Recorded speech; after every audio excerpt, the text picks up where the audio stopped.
get up here. This road has a lot of nuisance flooding, as you can see these puddles that are still hanging around. Yeah. And that's just all the time. It's just very poorly irrigated. Is there any, not to put you on the spot, but is there any, have they at least started discussions at all on how to mitigate any of this? It's like a long-term, Long-term, not so much. It's just a floodplain, Yeah. Well, and they're out here cleaning some of the culverts. There's 4 or 5 culverts that come under the road that we as the county are able to control. Oh, right. Because essentially, if it doesn't come under the road and isn't in the easement, which isn't very far, we can't do anything. Our property is trespassing. Right. Yeah, some of the people were pretty sensitive about that. Yeah. And now it's kind of different, obviously, because of the floods. Because, a lot of people, it's like very mixed, right? So there's people that have been here for decades, right? 2, 3 generations. And there's people that just moved here. Oh, right. You can see it there. I didn't realize there was so many residences back here, too. Yeah. It's a little niche area. This next one, you can actually see it. This one. Yeah, you can see the water line. See it on the brick? Oh, that's too bad. That's rough. And then obviously you can tell that the water just poured right through here, so it ripped the fence down. Yeah. And then the road is just getting destroyed. Oh, of course. They're going to have to redo all this. Yeah. Is this county road or is this private? Yep, this is all county. Oh, okay. This guy go through. They're just all used to this by now, huh? This band. Yeah, and you got to go super slow. This is. Yeah. Oh, the next one is where I blew out a tire. Oh, you did, yeah. I'll show you that. Well, you got to expect some of that's going to happen when you're dealing with this day after day. Yeah. So this is the pothole that ate my car. Oh, wow. No wonder. Jeez. Yeah. And that's not even a pothole. That's like a... Oh, yeah, I'm sure. They're just little helpful pictures. And that's probably grown in size, 100% since I hit it. Oh, gee. Yeah, that's huge. I've never seen a pothole that big. 4 or 5 feet. At least. And it was completely underwater here when I went through it. Oh, you didn't see it. So, yeah. And the tire was empty in like 30 seconds. Wow. I was able to make it up and over the bridge because it was pouring. It was Sunday night. It just hit that sharp of an edge, huh? Yeah. Wow. So what are kind of the next steps out here? I know you've talked a little bit about just having to plan and get the sort of the process going with funding and all that, and trying to get what are you guys kind of doing that? Yeah, right now it's really just gathering information, trying to find out, if we can get small business administration loans for people who have businesses out here. We're probably not going to get a presidential proclamation or declaration. Yeah, just doesn't rise quite to that. Yeah, they're talking like 500 destroyed houses for something like that. Oh, okay. And it would be statewide, and I don't know what these Southern California storms have done, or even if they can combine them. But, yeah. Here's the creek. So right. It's still flowing pretty good. And so it's probably not going to make it to that level. Yeah. But it's gathering information, trying to match people, volunteers, and donations with people who are in need, and then preparing for the next round. We keep hearing that the '98 floods happened in March. Jeez. So we're a month into winter. Wow. Hopefully not too bad then. Yeah, we got some rain coming up next week, but I was just talking to the weather service, and they were saying it's scattered showers. It's mostly going to be North Bay type stuff. Yeah. So I don't know. I forgot to warn you, but sure, if you want to see the levee, it's kind of a little muddy walk. That's fine. Whatever. I got tennis shoes on. What's kind of the time frame for? Just overall, is there any kind of outlook on when they might start to see just normalcy again? I guess we can't predict the weather, obviously, but right. the sort of the aftermath, you have to wait till the winter's over, I suppose, huh? In some respects, yeah. A lot of these debris piles, it's tough because it's dangerous to get in there. Yeah. Yeah. It's all accessible by private property. And, so if we needed to get like some real big equipment that has a long reach, we'd be tearing up people's private property. Got it. So there's that piece of it, and then the levee, which I'm taking you to right now, it's hard because we go and we fix it, and then is it just gonna break somewhere else? Oh, okay. And flood a whole new section of houses. Yeah. Is it a structural issue with the levee, or is it just nature is just going to do this at some point? Is there anything else? I don't know exactly. And obviously you can't be know every exact engineering detail. Right.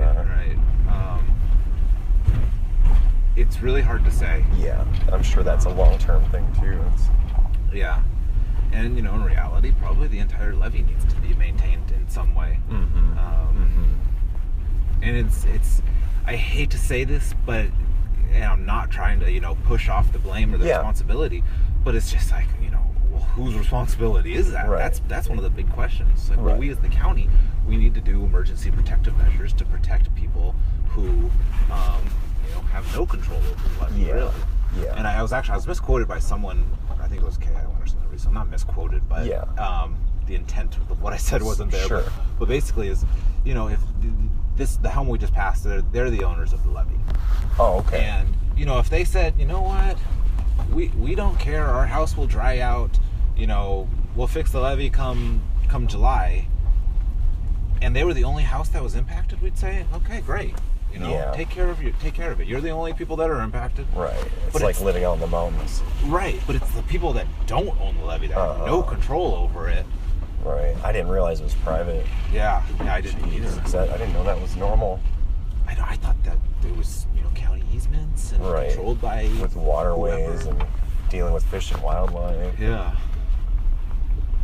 What's on here? Where's the levee running? This is the levee. Oh, okay. Right, so it's a good, what is that, 8 feet above just where we're standing right now. It's just missing.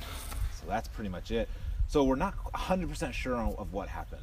Someone proposed a theory yesterday or the day before that I didn't even think about, which was that, and again, not an engineer, was that the water actually probably came up over it and ate it from behind.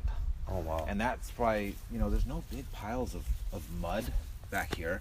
It sucked it all out. So thinking maybe it started behind and went out. Yeah. But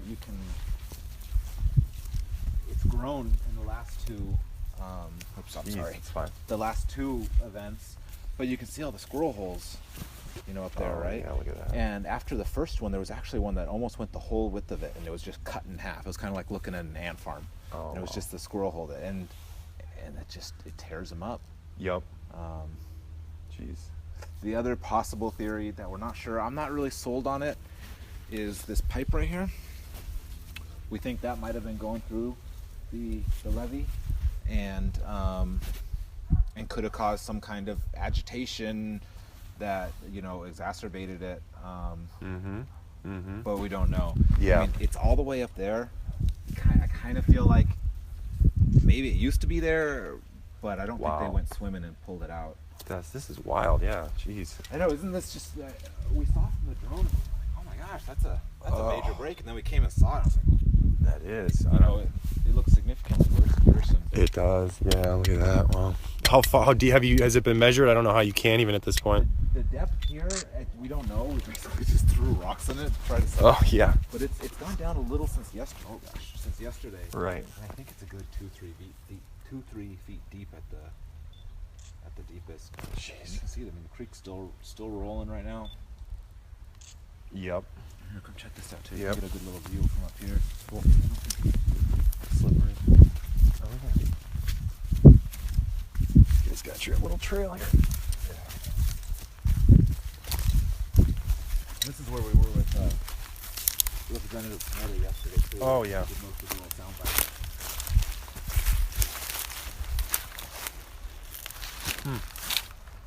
Yeah, so he saw all this, huh? Yeah. It's good. I mean, these are big trees. Yeah, they We're not are. cutting these trees down pretty much no matter what, right? No. They're just all the dirt from that portion of the root section.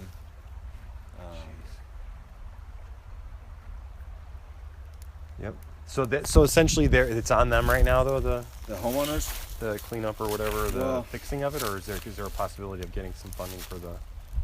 We're working on it. We're hoping that some agency, either Department of Water Resources or this federal program,